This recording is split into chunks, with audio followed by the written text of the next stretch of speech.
2024 පියෝ paper එකේ part A එකේ 8වෙනි ගාන තියෙන්නේ සරල රේඛාවත් එක්ක. එතකොට කියනවා මූල ලක්ෂයේ සිට ලම්බක දුර එකක් වන A ඍණ ඒකක මා දෙක ලක්ෂය හරහා යන සරල රේඛා දෙකේ සමීකරණ සොයන්න.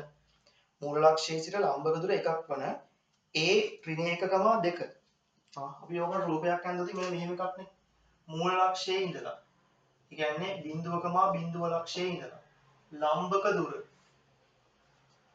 දුර ඒකක එකක් වන සරල රේඛාව යනවලු A ඍණ ඒකක මා දෙක ලක්ෂය ඔස්සේ. ඔන්නෝම සරල රේඛා දෙකක් තියෙනවා. අන්නේ රේඛා දෙකේ සමීකරණ තමයි ඉල්ලන්නේ. හරි.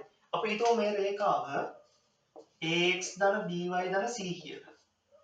c සමානයි බිඳුව. එහෙනම් ඒ රේඛාවේ සමීකරණය මේ ලක්ෂ්‍යමකින් තෘප්තිමත් වෙන්න ඕනනේ. එහෙනම් අපි තෘප්තිමත් කරමු. a වාරයක් ඍණ 1 ධන b වාරයක් 2 ධන c සමානයි බිඳුවයි. එහෙනම් c කියන්නේ ඍණේ අර පැත්තට ගෙනිච්චම ධන a 2b හා පැත්තට ගියාම ඍණ 2b. ඔන්න ඕක තමයි c. ඊළඟට අපි මෙන්න මේ මූල ලක්ෂයේ ඉඳලා මේ රේඛාවට ලම්බක දුර හොයමු. මොකක්ද මේ සමීකරණය?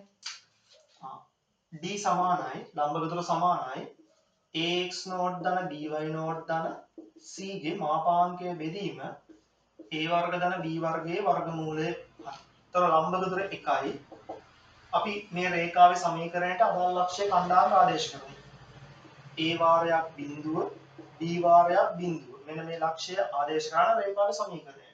ධන c මාපාංක බෙදනවා x ගේ සංගුණකයේ වර්ගය ධන y ගේ සංගුණකයේ වර්ගයේ වර්ගමූලය. a වර්ග ධන b වර්ගයේ වර්ගමූලය. මෙයා හරස්ගුණතේ මෙහාට ගියේ.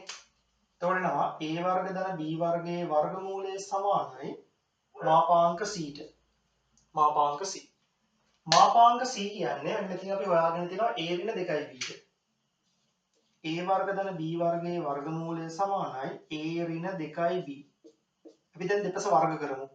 මේ පැත්ත වර්ග කරොත් a වර්ග ධන b වර්ග සමානයි මේ පැත්ත වර්ග කරොත් a වර්ග ඍණ 4යි ab ධන 4යි b වර්ග a වර්ගයේ වර්ග කැපෙනවා. එතකොට නම 3යි b වර්ග ඍණ 4යි ab සමානයි බිඳුව. b එකක් පොදු එළියට ගත්තොත් 3යි b ඍණ 4යි a සමානයි බිඳුව. එතකොට මෙතන එනවා b සමානයි බිඳුව හෝ b සමානයි 4යි a බෙදීම 3. ඔන්න ඔහොම එකක් තමයි b එන අගයන් දෙක. හරිද? දැන් ඔය අගයන් දෙක අපි රේඛාවේ සමීකරණයට ආදේශ කරලා අදාළ රේඛා දෙක හොයාගමු. එහෙනම් මෙන්න පළවෙනි මුලින් b සමානයි බිඳුව ආදේශ කරමු. b සමානයි බිඳුව විට. එතකොට එන්නේ ax b බිඳුවයිනේ. බිඳුව වරක් y බිඳුවයි. ධන c. c කියන්නේ මෙන්න මෙයා. a ඍණ 2යි b. a ඍණ 2යි b. b කියන්නේ 2යි b. එතකොට b කියන්නේ ආයි බිඳුවයිනේ. b ට බිඳුව ආදේශ කරන්න. දෙවරක් බිඳුව. එතකොට මෙතන එන්නේ ax ධන a සමානයි බිඳුවයි. a වැඩක් නැහැ. එතකොට x ධන 1 සමානයි බිඳුවයි. x සමානයි ඍණ 1. ඔන්න ඕක තමයි එක රේඛාව. ඊළඟ රේඛාව ගන්නම් b සමානයි 4යි a බෙදීම 3 ආදේශ කරන්න. හරි. එතකොට b සමානයි 4යි a බෙදීම 3. ax ධන 4යි a බෙදීම 3යි y ධන c. c කියන්නේ a ඍණ 2යි b. ax ධන 4යි a බෙදීම 3යි y a ඍණ 2යි b. b කියන්නේ 4යි a බෙදීම 3. එතකොට දෙකෙන් වැඩි වෙනවා. දෙකෙන් මෙයා වැඩි කරනවා. එතකොට 8යි a බෙදීම 3යි.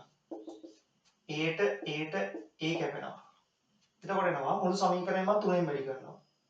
එතකොට එනවා 3ix ධන 4යි y ධන 3 ඍණ 8 සමානයි බිඳුවයි. එතකොට මේ සමීකරණය එනවා 3ix ධන 4යි y ඍණ 5 සමානයි බිඳුවයි. ඔන්න ඕක තමයි සමීකරණය.